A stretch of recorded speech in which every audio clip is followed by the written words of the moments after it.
This is the continuation of the Parasite story. Last time you saw me up here, I walked. Today, I'm actually running it 2 times, so that's 16 miles. I'm so happy to report that I am feeling worlds better, even from the time of the last video when I was able to hike up here. So that is super amazing. I wanted to talk about the 5 elements of the healing process that I went through to get to where I am today, just to finish up the story and to help anyone out that may have gut issues, may have had a parasite, may just be recovering intestinal weakness. So I am so stoked that I'm feeling so good, and I even have a race on the horizon, so I've started training for that, and I'm able to run pretty consistently, except for 2 weeks ago I got food poisoning, so that was a blow, but I'm back. I'm back again. For now, enjoy the view of the beautiful Wasson Peak. It'll soon be named Vivian Peak since I'm up here all the time.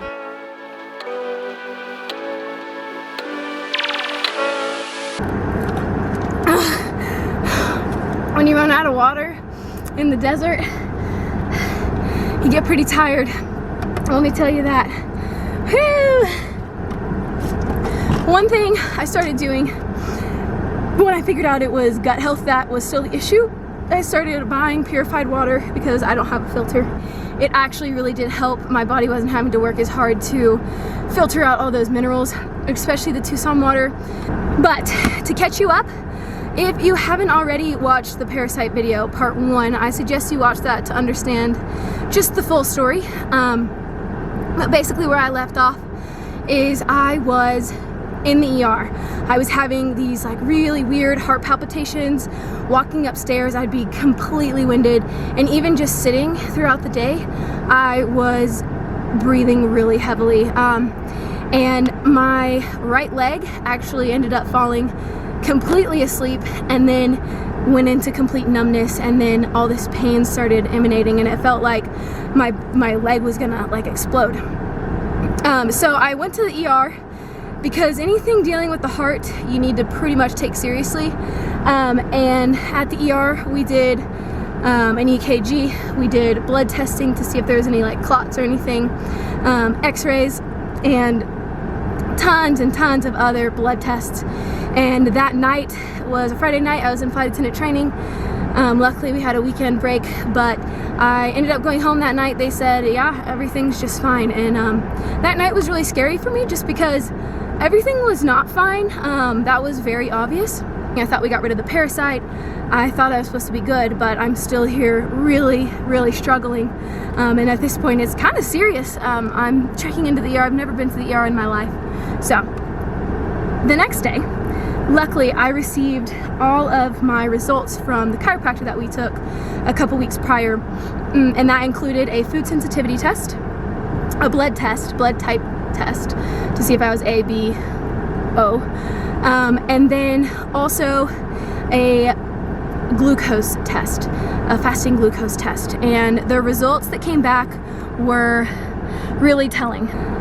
However, what was again frightening was the glucose test, and my glucose levels were in the critical level, and I received a call from the nurse that said, hey, you need to see a doctor immediately. And I'm in Dallas. I have no doctor really. I was like, what do you mean it's critical? Like, what does that mean? And she was like, oh, I can't tell you. And I was like, okay, cool. So just throughout this whole process, it's just kind of been like, sorry, you're on your own, minus the chiropractor. And so I ended up messaging her, and she got back with me pretty quick, and we kind of started implementing a plan. So let's get on the road. It's time to get back, and we'll continue the story as we head to the grocery store to get some food for my 6 days at work. Woohoo! This was an intense run. I am spent. This AC feels so good. Praise the Lord for AC. Element number 1 of the healing process was understanding my food sensitivities. And basically everything that I was eating in the van, I was food sensitive to. It's very similar to being allergic to food, but being allergic means there's a reaction with your immune system.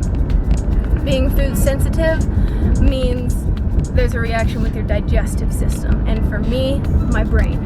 So, step one was getting rid of all the foods that were harming my body.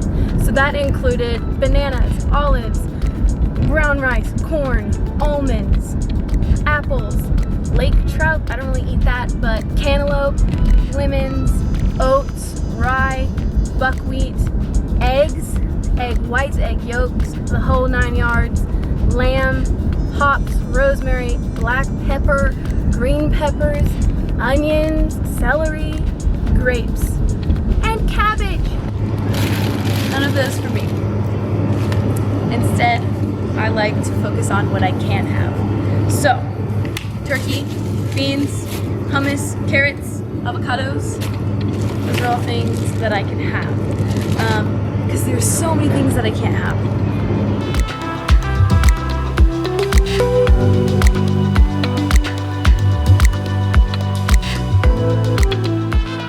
As I get ready for work, I wanted to talk about the blood type diet. So I had all these food sensitivities that I've talked about, and I can't eat a lot of things. What is crazy, this book is so conveniently located over here, we're gonna talk about it now, is my blood type test came back, I'm O.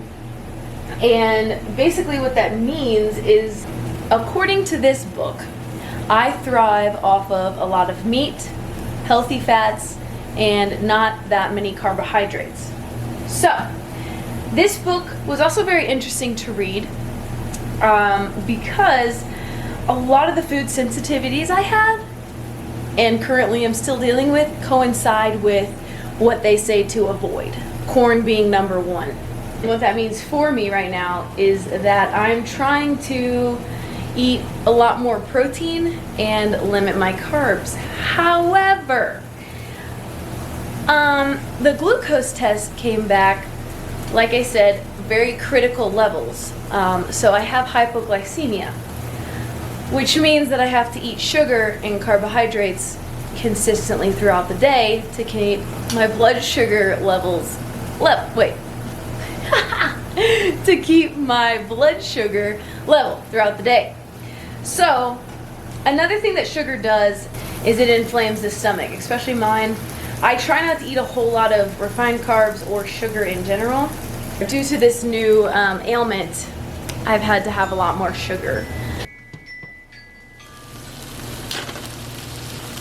So another way you can elevate that blood sugar is actually by having a lot of protein.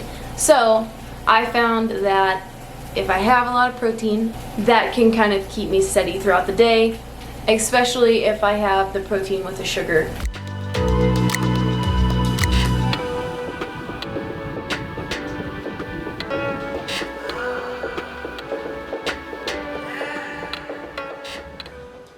So in the morning, I usually get up, and this is another element of my healing process. What I learned was if I was going to run and if I was going to eat, which are two very important things, I had to time my eating correctly.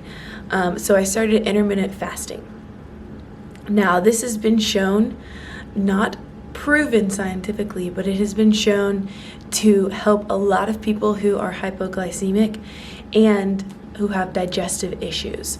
So basically the idea behind that is to eat in a certain window. I would stop eating right at 7 o'clock, if not before, and I would have a lot better time when I was sleeping and the next morning when I would wake up, because my body had already digested all the food.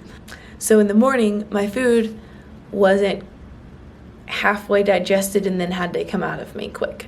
So that really helped. I hope that helps somebody else too. I love this view. This is just amazing. Take it in, take it in.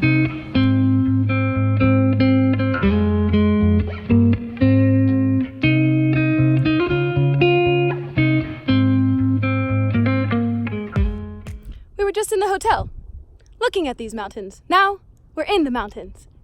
Isn't this neat? I came up here to talk about the fourth element, which is meditation. Whew. A couple things about meditation. Number one, it is a little hokey for some people. But number two, there is actually scientific research that has been done on it that has proven people who meditate can cure a lot of things. And it just helps reduce stress, which I think everybody needs. And when you reduce stress, you reduce inflammation.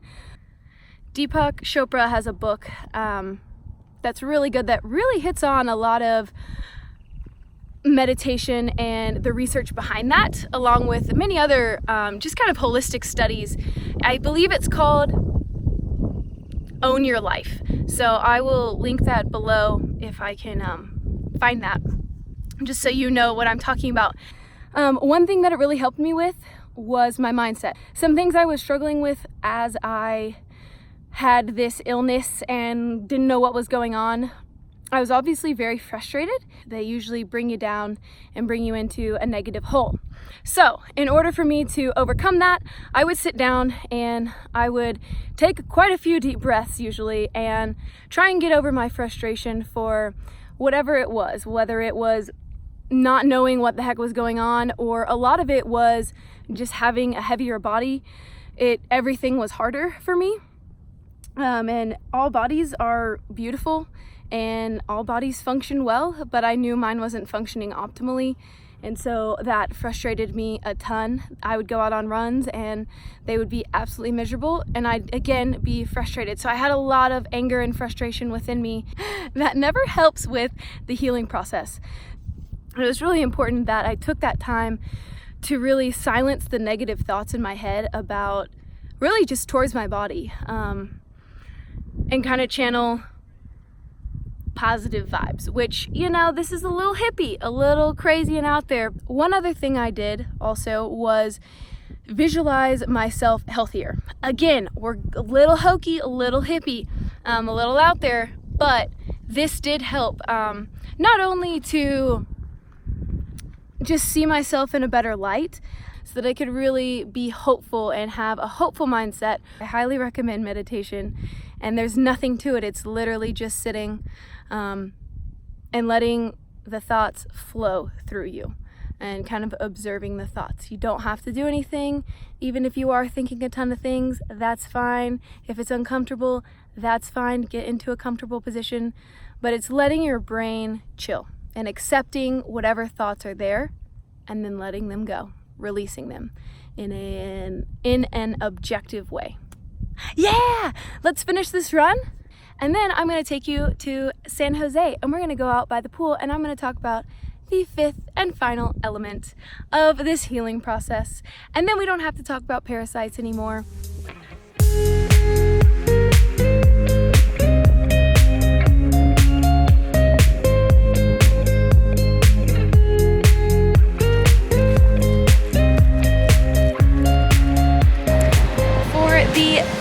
And final element, I wanted to talk to you guys about what I took medication-wise to heal myself and complete the process of solidifying my poop entirely and just making sure that everything is fully functioning. I am about a year out now and I still don't have everything figured out, but for the most part it's pretty good. This is a shake. This is the last and hopefully final thing that I have to buy from the chiropractor. She has a little pharmacy pretty much in her area, and really the only medication I took was an antibiotic for getting rid of the parasite. But after that, post parasite, all those things were cured with pretty much lifestyle, food, and then some supplements that she gave me. So this right here, it's from a line called Metagenics, and it is their cleanse, and what this is doing is making sure that my liver and pancreas are functioning well. But to back us all the way back to the beginning of this, the first thing I took was another shake like this. It was in a package, and that was to heal my gut and to make the cell wall stronger again. So I took that for 14 days. It didn't really work because I was still eating the horrible food that was just killing me inside and up here. And then from there, I was also taking for the first week I went to the chiropractor, I was taking a really heavy probiotic. The week after that, I started a 14-day probiotic that was also very strong. And then from there, I just continued with kind of the normal, and those are the Innate brand. The last thing I tried was a digestive enzyme to help with the theory, and our thoughts were that it would help break down the meat that I was eating so that my stomach could easily digest it. However, I didn't find that worked very well. And so I didn't use it after that. Healing takes time, and I can't go for a 16-mile run and just expect to be fine the next day like I used to. So I'm working on that, and as I do, I gain more and more appreciation for the body I have and for the circumstances I've been presented with. This has been definitely a learning process for this past year. Thanks so much for watching. If you enjoyed this video, if you found it helpful, or if you know somebody who's struggling with gut or inflammation or any sort of parasitic infection, please share this with them. It might really help them. I just hope that nobody has to go through this, and if you are, that you can be healed quicker than I was and not be in the dark for such a long time. So that's all. We're done talking about parasites for now, hopefully forever. We can start getting to the adventurous side, and I just thought it was important to talk about this kind of stuff because it happens, and it happens to those who are out traveling and adventuring, and you just got to deal with it. And it's not easy, but it is certainly doable. So on to the adventures.